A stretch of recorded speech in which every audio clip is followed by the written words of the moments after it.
It started on a quiet Monday morning, the kind of morning where the air feels still, where birds sing lazily, and the scent of damp earth lingers after a light rain. David Miller was out in his backyard trimming the hedges along the old wooden fence that bordered his property. His land wasn't fancy, but it was his, a modest 2-acre stretch at the edge of the Maplewood Estates subdivision. He'd bought it years before the HOA even existed, long before the new houses sprouted up around him like weeds of modern architecture. That morning, something caught his eye. A crisp white envelope pinned to his fence post. The bold, official font across the front made his stomach tighten instantly. A Maplewood Estates Homeowners Association.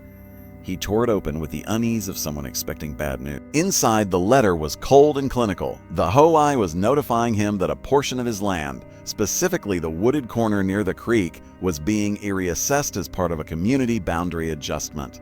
In plain terms, they were claiming it. The letter stated that the area was unused and unmaintained, and the HOA intended to convert it into a community nature path. David stood there, the words blurring as anger simmered beneath the surface. He had never been part of the HOA. His home, his land, predated their formation by over a decade, yet somehow they believed they had a right to what was his. Over the following days, the HOA tone escalated. First, a friendly notice, then a final request. Finally, a formal warning that illegal proceedings would begin if he failed to cooperate. The arrogance was staggering. The HOA president, a woman named Carol Jennings, known throughout the neighborhood for her iron fist and pearl necklace, seemed to take particular pleasure in pushing boundaries. Her letters were signed with condescending phrases like "offer the good of the community" and a "thank you for your understanding," as though she were doing him a favor. David wasn't the type to start fights, but he also wasn't one to back down. He'd inherited his stubbornness from his grandfather, who had once owned much of the very land that Maplewood now sat on. That thought lingered with him. His grandfather, William Miller, had been a farmer and a quiet man of principle. Before his passing, he had often spoken about keeping the land in the family, though David never paid much attention. It had felt like an old man's sentimentality at the time. But now, facing an HOA that was threatening to strip him of what was his, David began to wonder, was there something more to that old family promise? One evening, he went up to the attic, a dusty space filled with the relics of his family's past. He found a trunk, weathered and heavy, with his grandfather's initials carved on the side. Inside were yellowed deeds, brittle maps, and a stack of handwritten notes tied with twine. As he sifted through them, one paper caught his attention. An old survey map dated 1946, showing property boundaries long before the subdivision existed.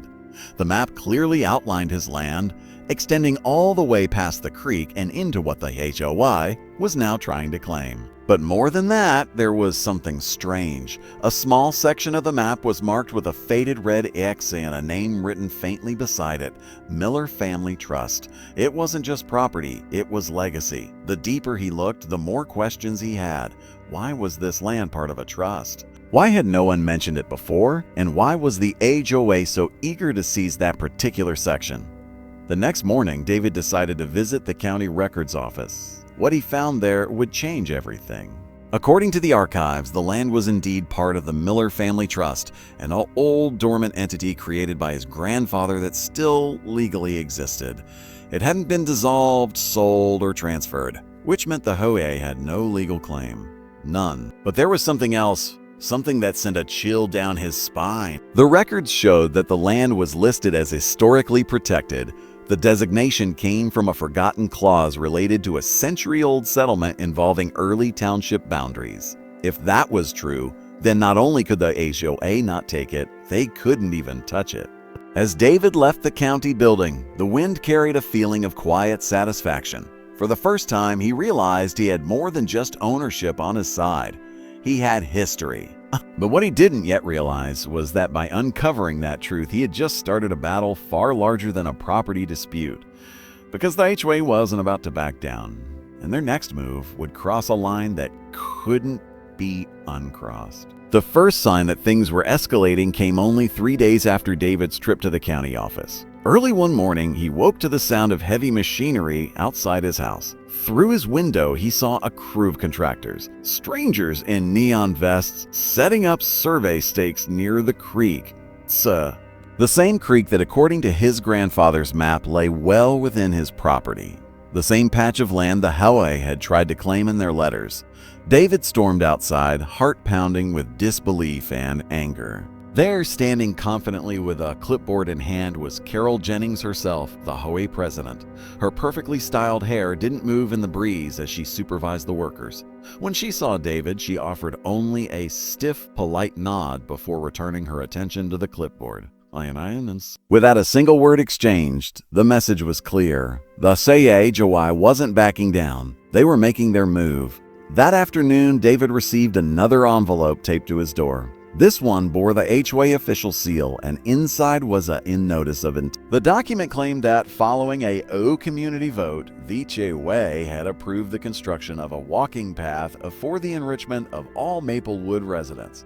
It also stated that any property owner who obstructs this improvement project will face legal and financial penalties. The arrogance was staggering. David could almost feel his grandfather's spirit beside him, seething at the audacity. But beneath his anger, something sharper took hold, a cold, deliberate focus. If the HOA wanted a war, he'd give them one. The next morning, David met with a local attorney named Michael Everett, a man known in town for handling land disputes. Michael listened carefully as David laid out everything: the letters, the map, the trust, and the ongoing construction. The lawyer's brow furrowed as he examined the old deed and the trust paperwork. When he finally looked up, his voice carried a mix of surprise and intrigue. The Miller Family Trust wasn't just an ordinary ownership document. It was tied to an old township agreement from 1924 designating the land as part of a protected agricultural heritage zone. In simple terms, the HOA had absolutely no authority to alter or develop. But there was a catch. The trust hadn't been formally activated since David's grandfather's passing. It existed, yes, but it needed to be reinstated in court to carry legal weight. And that process could take weeks, maybe months. And in the meantime, the HOA was pushing forward fast. When David returned home that afternoon, the sound of chainsaws echoed across his property. The workers had already begun clearing brush near the creek. His once quiet corner of land was being carved apart under the pretense of a beautification. Rage burned inside him, but he knew he couldn't act impulsively. He needed to be strategic. That night, he pulled out an old box of family photographs, searching for anything that might help his case. Amid the faded black and white pictures, he found one that made his breath catch. A photo of his grandfather standing by the creek holding a framed certificate. The background looked identical to the spot the HOA was destroying. In the corner of the photo, just barely legible, were the words "A County Historical Preservation Award, 1953. That was it. That was proof. Not just of ownership, but of recognition. If the county once acknowledged that land as historically preserved, the HOA entire project was illegal. The next morning, David went straight to the county archives again, armed with the photo and his grandfather's documents. After hours of searching through brittle files and dusty binders, he found what he was looking for: a formal record of the Preservation Award granted to William Miller for maintaining agricultural and historical integrity of original township farmland. Record was still valid. Legally, that meant any development, construction, or alteration required explicit county approval. And the HOA didn't have it. The realization filled David with both relief and determination. For the first time, he had the upper hand. But when he returned home, he found something waiting on his porch that made his stomach twist. A large, glossy flyer from the HOA, distributed to every resident in Maplewood, titled "A Community Improvement Update." The flyer proudly announced that Phase 1 of the walking path had begun, emphasizing how the HOA had secured community support. It painted David as the uncooperative neighbor who was hindering progress. His name wasn't printed outright, but the implication was obvious to everyone. That evening, as he took out his trash, he could feel the eyes of his neighbors watching him. Whispers followed, some curious, others cold. The HOA started a campaign not just against his property, but against his reputation. The board was manipulating the narrative, turning the community against him to weaken his position. David realized then that this was no longer just a legal battle. It was psychological warfare. They wanted to isolate him, pressure him, humiliate him until he gave in. But they underestimated the depth of his resolve. He wasn't just fighting for land anymore. He was fighting for his family's legacy. That night, under the dim light of his desk lamp, David began compiling everything: deeds, photos, letters, county records, into a detailed case file. Each piece of evidence told a story of heritage, law, and injustice. He wasn't going to wait months for the legal process to move. He was going to strike back his own way by exposing the HOA illegal overreach for everyone to see. And as fate would have it, he wouldn't have to wait long for his opportunity. Because in the coming days, one careless act by the HOA would open the door for David's ultimate revenge, a move that would turn the entire neighborhood against them. By the end of that week, Maplewood Estates was buzzing with rumors. Every morning, neighbors gathered on sidewalks and driveways, whispering about the man who refused to cooperate, about how one stubborn homeowner was holding up progress. The HOA influence spread like wildfire through the community's gossip network. Flyers appeared in mailboxes urging residents to support the beautification project. Even the local newsletter ran a short article praising the HOA vision for community improvement.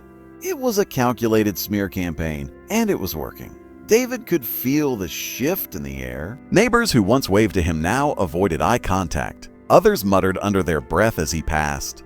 Carol Jennings had managed to turn his peaceful home into a spotlight of scrutiny. But while they saw a man under pressure, what they didn't see was what David was quietly building behind the scenes. Every night after the sun dipped behind the hills, he worked late in his office, piecing together a plan. He wasn't just gathering evidence anymore, he was constructing a narrative. He knew that HOA wars weren't won solely in courtrooms, they were won in the court of public opinion. His first move was small, but deliberate. He began documenting everything. Every contractor truck that arrived, every chain link they cut, every inch of soil they disturbed, he filmed it all. He noted dates, times, and license plates. He even captured Carol herself on camera one afternoon, smugly instructing workers where to dig. His second move was to reach out to a local journalist, a woman named Evelyn Harper, who ran an online blog focused on small-town controversies and local governance scandals. David sent her a simple message: "I think the Maplewood HOA is illegally seizing private land." Attached were a few photos, copies of his deed, and the old county preservation certificate. Evelyn replied within hours. She was interested, very interested. When they met at a nearby cafe, David laid everything out in detail: the harassment, the fake votes, the encroachment, and the smear campaign. Evelyn listened intently, her expression growing darker with every page she flipped through. She promised to start digging into the HOA financial records and meeting minutes. If there was corruption, and David was certain there was, she'd find it. Meanwhile, the HOA continued their project, ignorant of the trap forming around them. They extended the path deeper into the trees, uprooting native plants and dumping gravel along the creek bed. It wasn't long before the construction started to damage the water flow, muddying the creek and killing off the fish.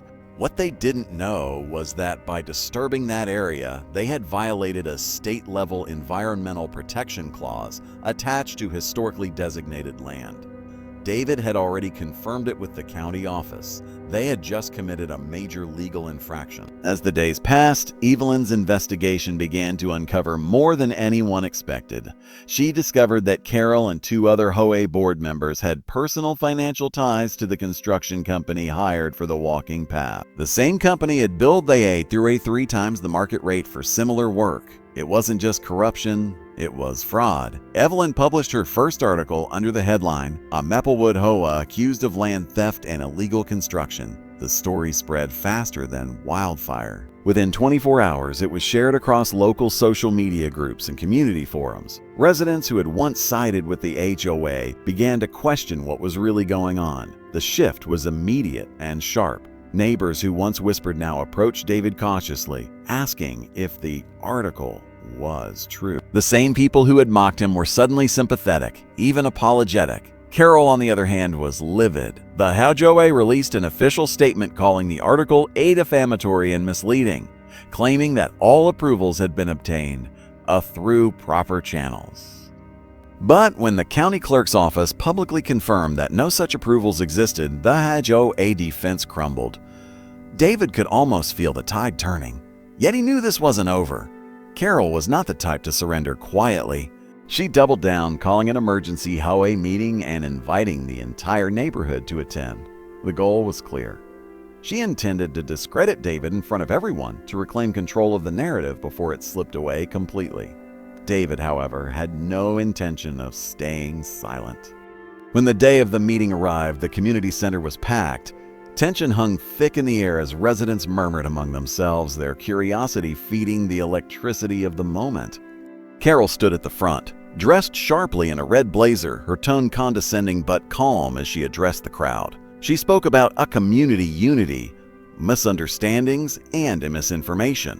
She portrayed David as a troublemaker trying to profit from confusion.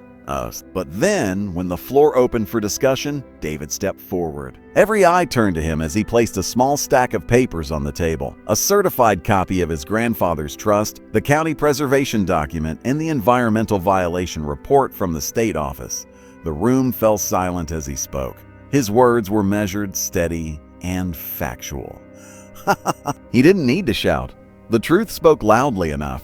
When he revealed the photos and videos showing the damage to the creek and the HOA's direct involvement, the room erupted in shock and murmurs. The final blow came when Evelyn herself, sitting quietly in the audience, stood up and announced that the State Environmental Agency had officially launched an investigation into the HOA activities.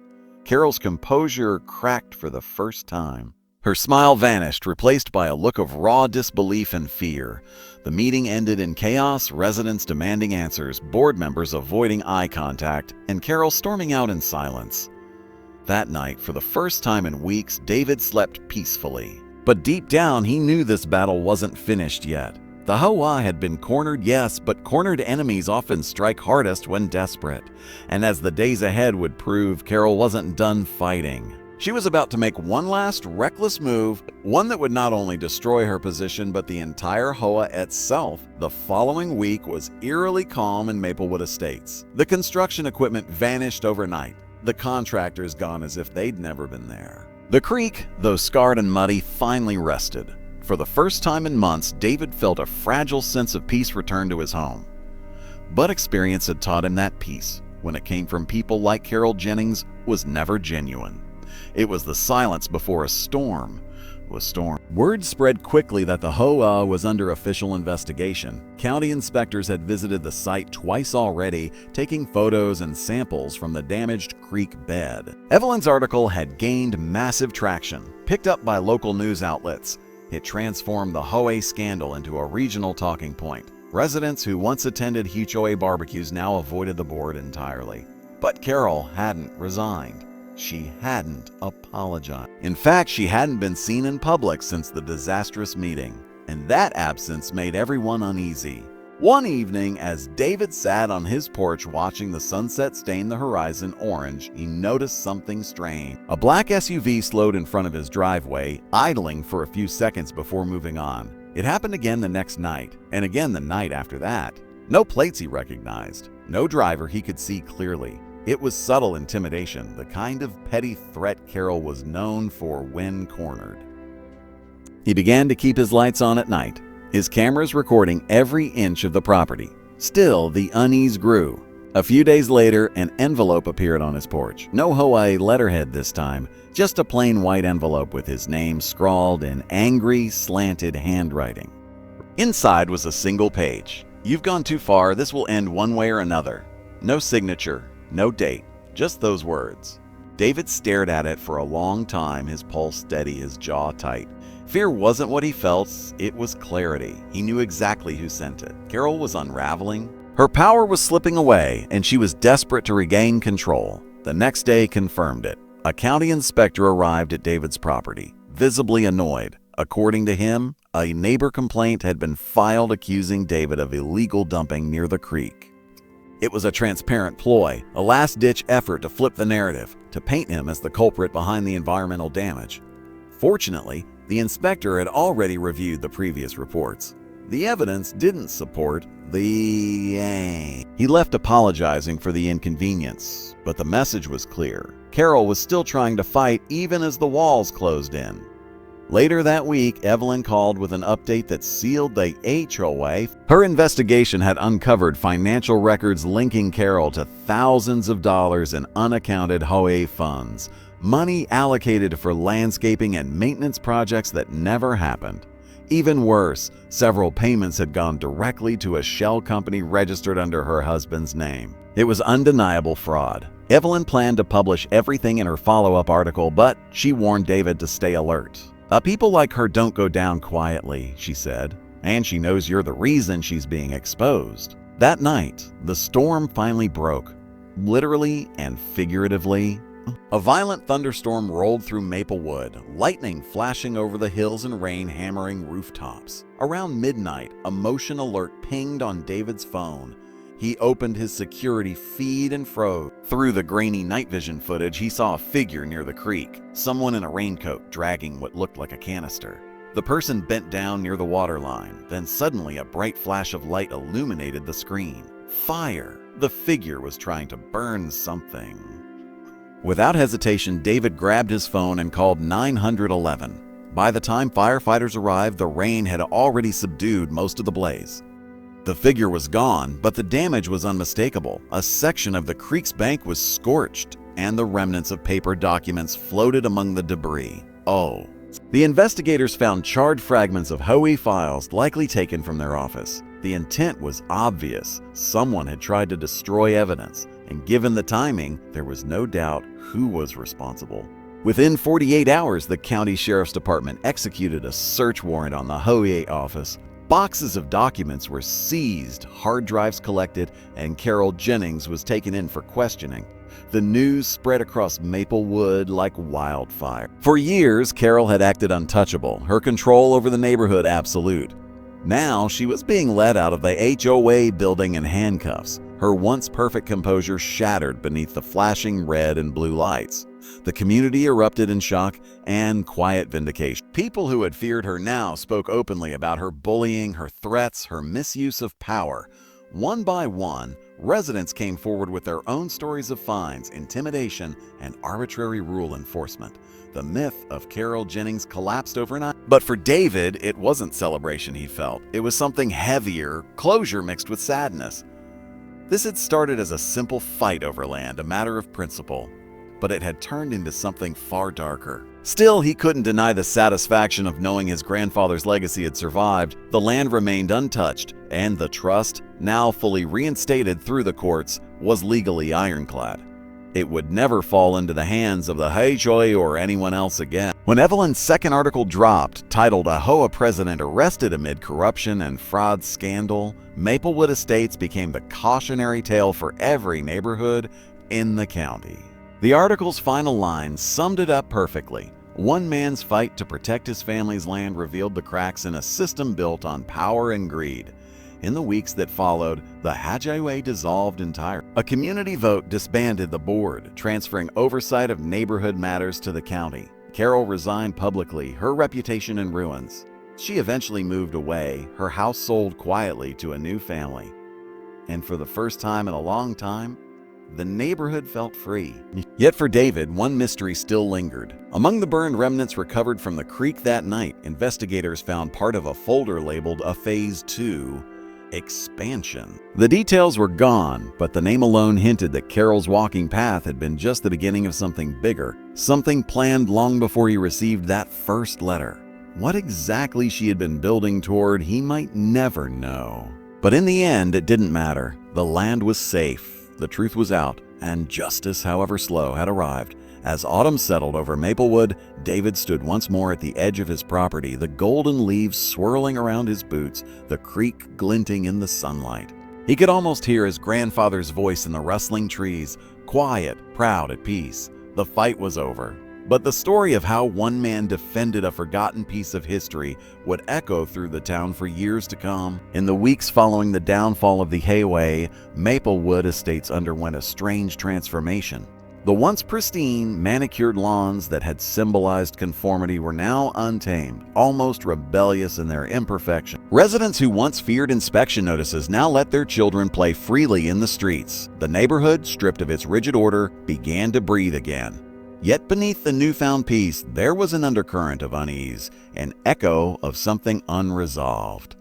For David, life slowly returned to routine. He spent his mornings tending the land near the creek, repairing the damage from the construction and the fire. The air was different there now, still holding the faint scent of smoke and ash, but it also felt sacred, as if the earth itself remembered the struggle and was reclaiming its dignity. The county had officially recognized the area as a heritage site once more, ensuring that it could never again be touched by development. A small wooden sign was placed near the creek, Miller Heritage Preserve, established 1953. It was a quiet, proud victory.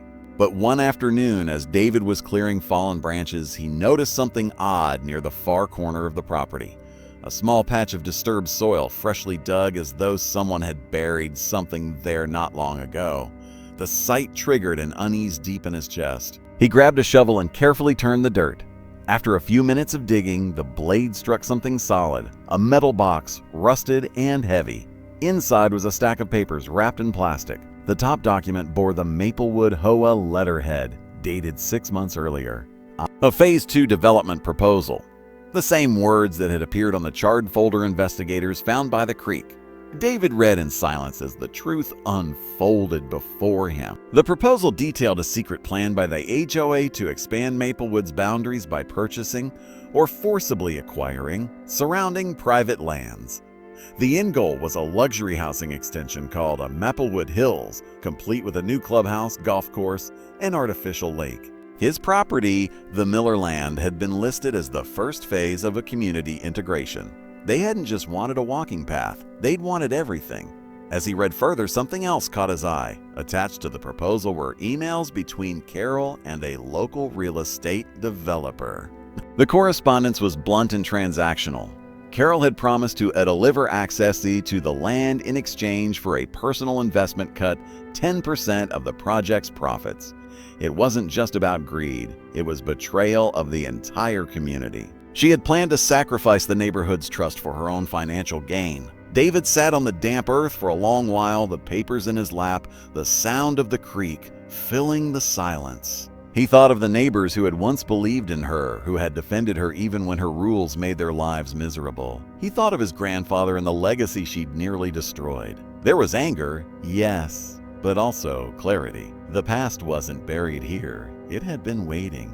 That night, he called Evelyn. When she arrived the next morning, her eyes widened at the sight of the documents. "This," she said quietly, "is bigger than anyone thought." Within days, her third and final article went live, The Secret Expansion, How Greed Nearly Consumed Maplewood. The piece laid out the entire plot, the hidden land deals, the bribery, the environmental cover-up, and the personal profiteering lie. It painted a portrait of power gone rotten, of how the veneer of community could mask corruption and ambition.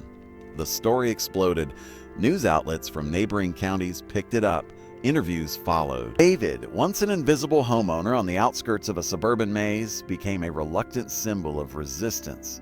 People from other communities began contacting him, sharing their own HOA horror stories, unjust fines, intimidation, forced sales. His inbox filled with gratitude and outrage alike. And then came something unexpected. A letter hand-delivered, postmarked from a nearby town. Inside was a short typed note. "I worked with Carol on the Maplewood Hills project.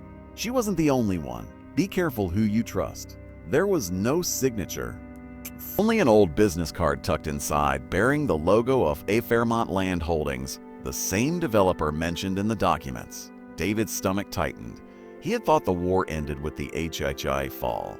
But this message hinted at something larger, something beyond Maplewood's borders. Fairmont wasn't just another company. They were a major developer with projects across the state known for aggressive land acquisitions and political connections. If they'd been willing to work through an HOA to seize his property, what else were they capable of? That night, as the wind howled through the trees, David found himself standing once more by the creek. The moon reflected off the water's surface like a pale coin. Everything he'd fought for, every inch of ground, every sleepless night, had been worth it. Yet the unease in his chest wouldn't fade. He realized that what had happened here wasn't an isolated story. It was part of a pattern, a quiet war being waged across countless neighborhoods where greed wore the mask of a community improvement. The HOA was gone. Carol was disgraced. But the machine behind it all still turned somewhere out there in the dark. David made himself a promise then and there. He wouldn't let this end as just another forgotten local scandal. His grandfather had fought to preserve the land's history. Now it was his turn to protect its future. He didn't know yet how deep the roots of corruption ran, but he was ready to find out. Because Maplewood's story, he realized, was only the beginning. The next morning began like any other, sunlight spilling across the fields, the soft sound of the creek whispering over stones. But for David, the air carried an unease he couldn't shake. The letter from Fairmont Land Holdings had carved its way into his mind, a warning that refused to fade. He spent the early hours pacing the porch, coffee cooling in his hands, eyes scanning the horizon as if expecting something or someone to emerge from the stillness. For weeks he had believed the war was over, but now he knew better. What had happened in Maplewood wasn't an isolated event. It was part of a pattern, one small thread in a larger web of land acquisition, deception, and manipulation. And the name of Fairmont was the knot at its center. That afternoon, he met again with Evelyn, who had become as much an ally as a friend through the ordeal. She brought her laptop, notes, and a fire in her eyes that David had come to recognize, the look of someone who smelled a bigger story. Together, they dug deeper. Evelyn's research revealed that Fairmont Land Holdings had been quietly expanding across the state for years, targeting neighborhoods with failing or corrupt ASO. They would swoop in, offering development partnerships that promised community upgrades, parks, trails, recreation centers. But beneath the surface, these deals served a single purpose: to transfer privately held land into Fairmont's hands through legal loopholes and intimidation. Maplewood, it turned out, was one of 7 similar cases in the past 5 years. And in each case, the pattern was the same: an HOA president or board member coincidentally pushing for land reassessment, residents divided through propaganda, then sudden a community votes to approve development. Once the project was underway, the developer would quietly absorb the land and move on. It was corruption disguised as progress. What chilled David most was how systematic it all seemed. It wasn't chaos, it was choreography. When Evelyn published an update summarizing these findings, the response was explosive. The story reached national attention, drawing the interest of environmental groups, journalists, and even a few politicians eager to make headlines. Fairmont issued a sterile corporate statement denying any wrongdoing, claiming they had no formal ties to the Maplewood project. But buried within legal filings and subcontractor records, Evelyn found traces, payments, shell entities, false signatures that told another story. Someone, somewhere had orchestrated the entire scheme. As the investigation deepened, strange things began to happen again. David's phone rang late one night, an unknown number flashing across the screen. When he answered, there was only silence on the other end, a faint click, then the line went dead. A day later, a black car idled at the end of his street for nearly an hour. The same pattern of intimidation, the same shadowy presence that had haunted him before. But this time, he didn't feel fear. He felt resolve. The more they tried to silence him, the more determined he became to expose everything. He began gathering the Maplewood residents who had suffered under the old HOA rule. They met in his garage, a place that had once been filled with garden tools and now served as a war room. Together, they pieced together stories: unfair fines, property threats, coercive letters. Every account added weight to the mountain of evidence. Evelyn worked alongside them, her articles now reaching tens of thousands of readers. A movement was forming, one that went far beyond Maplewood. But Fairmont wasn't finished. One evening, Evelyn received a cease and desist letter from a high-powered law firm representing the developer.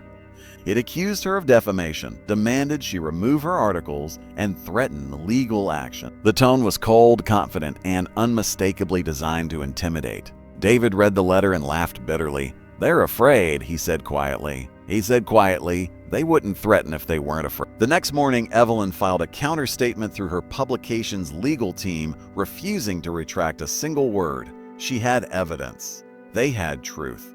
And they weren't backing down. Days turned into weeks. The tension built like a slow storm. Then, one crisp October morning, a new piece of evidence surfaced. An anonymous email sent to Evelyn's encrypted inbox. It contained scanned pages of internal Fairmont memos referencing a community acquisition operations and a partnership targets, Maplewood among them. The sender's note was brief. "You didn't get this from me, but you're not wrong. That leak changed everything." The documents revealed coordination between Fairmont executives and multiple HOA boards across the state. They discussed influencer recruitment, a land consolidation, and exit profit margins.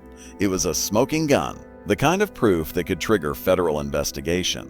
Evelyn immediately forwarded the files to her contacts in state media, while David ensured backup copies were stored safely. Within 48 hours, major outlets picked up the story. Headlines screamed across the internet. The developer exposed in statewide HOA land grab. Fairmont's denials crumbled. The state attorney general's office launched an official inquiry, freezing several of Fairmont's pending projects. Shareholders panicked. Stock prices plummeted. But amid the chaos, one thing became clear. Someone inside the company had helped leak those files. Someone with access. Someone who wanted the truth out. As David stood by the creek one quiet evening, the weight of everything settled over him. What began as a single letter pinned to his fence had unraveled a web of deceit stretching across entire communities. He looked at the land, his land, and felt something like peace for the first time in months. But deep down, he knew this wasn't the end. He had exposed one piece of the puzzle, but powerful people had been humiliated, money had been lost, and enemies had been made. And people like that never forget. As the sun sank behind the trees, the wind shifted, carrying with it the faint sound of rustling leaves. For the first time, David wondered if this mission had chosen him. He had defended his family's land. Now, maybe it was time to defend others too. The war with Fairmont had only just begun. The first frost of winter settled across Maplewood like a veil, glittering softly on rooftops and lawns. The town felt different now, no longer suffocated by the HOA authority, yet not entirely free either. There was a strange silence in the air, the kind that comes after a storm but before another begins. For David, those cold mornings became his time of reflection. He often stood on the edge of his property, staring at the old oak tree near the creek, tracing its roots with his eyes as though they connected him to something larger than himself. The battle with Fairmont had changed him. He was no longer the quiet homeowner who once avoided conflict. Now his name had become known across the state, both as a hero and as a target. Fairmont's public collapse had sparked investigations far beyond Maplewood. Dozens of HOAs suddenly under audit, their presidents questioned, their records seized. Evelyn's reports had been cited in hearings and televised discussions. Her story had become national, and David, unwillingly at first, had become its face. Reporters visited his home. Legal advisors offered assistance.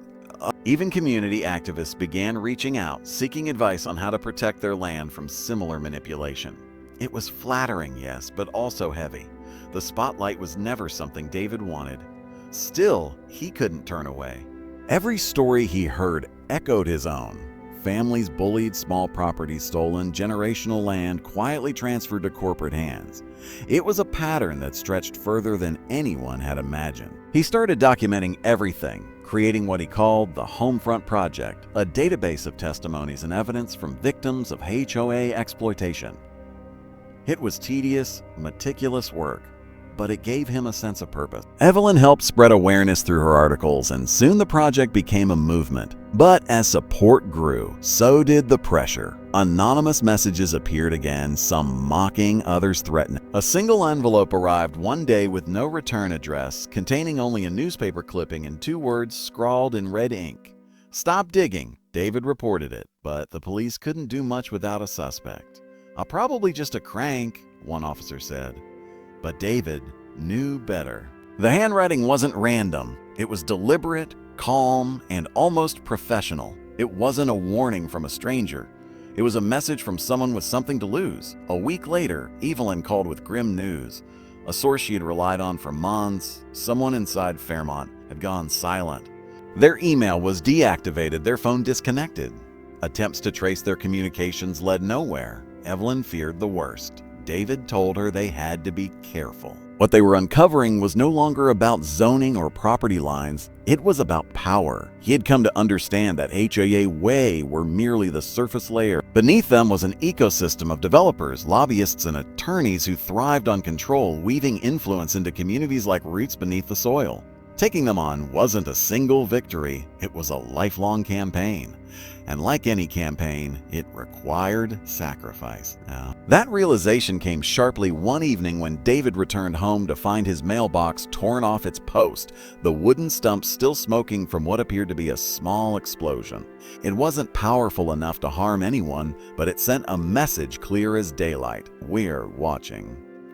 For a brief moment, fear crept back into him. Not for himself, but for Evelyn, for his neighbors, for anyone who had dared stand beside him. He spent the next few nights sleeping lightly, every sound outside pulling him awake.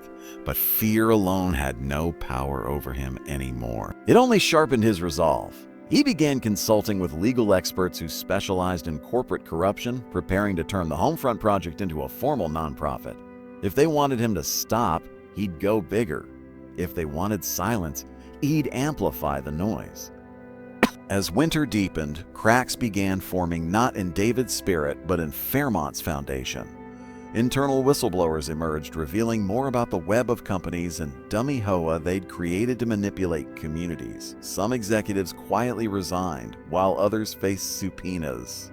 The public narrative shifted. What once seemed like isolated homeowner disputes was now being recognized as a nationwide abuse of power. Yet even as truth spread, David could sense something darker moving beneath. Late one night, while reviewing documents on his computer, his screen flickered. Files vanished, replaced by a black window flashing a single phrase. "We warned you." His heart sank.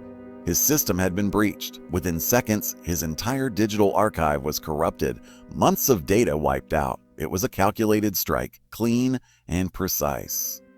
But what they didn't know was that David had anticipated this. Every file had been backed up, offline, on encrypted drives, stored in a safe place. He smiled grimly, closing the laptop as the glow faded from the room. They thought they could erase him with a keystroke, but this wasn't about data anymore. It was about people, voices, stories, and those could not be deleted. The next day, he and Evelyn met with a team of independent journalists preparing a documentary on the Fairmont scandal. They wanted David's full story, the beginning, the threats, the resistance. He agreed, knowing that once the truth was on camera, there would be no going back. That night, as the snow began to fall outside, blanketing Maplewood in silence, David felt both weary and alive. The fight had taken nearly everything from him, his peace, his privacy, his quiet life. But it had also given him something he hadn't known he needed: purpose. Still, beneath that resolve, a new question began to form. If Fairmont had fallen, who had they answered to? What force had empowered them to act so freely for so long? The deeper he went, the more it felt like pulling on an endless chain buried in the earth, each link revealing another, older, stronger connection. Somewhere beyond the reach of the headlines and hearings, someone was still pulling the strings, and David wasn't done following them. The snow lingered well into March, clinging stubbornly to rooftops and roadsides as Maplewood waited for spring to thaw, the remnants of winter. The once bustling neighborhood had quieted again, yet beneath that calm lay a tension that never truly left. A sense that something unseen was still moving in the shadows. For David, the weeks following the Fairmont exposure were a blur of interviews, documents, and travel.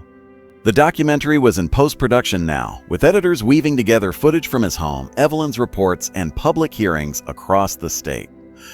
Every time David saw a rough cut, it felt surreal, his private battle now framed as a story of resistance and reform. But even as the nation celebrated Fairmont's downfall, David couldn't shake the feeling that they had only scraped the surface. The threads ran too deep, the connections too clean. Corporations that large didn't simply collapse from one scandal. They adapted. They evolved.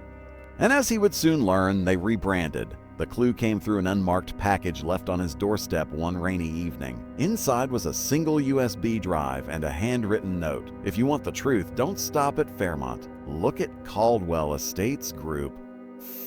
There was no signature, no return address, only the faint smell of tobacco on the paper.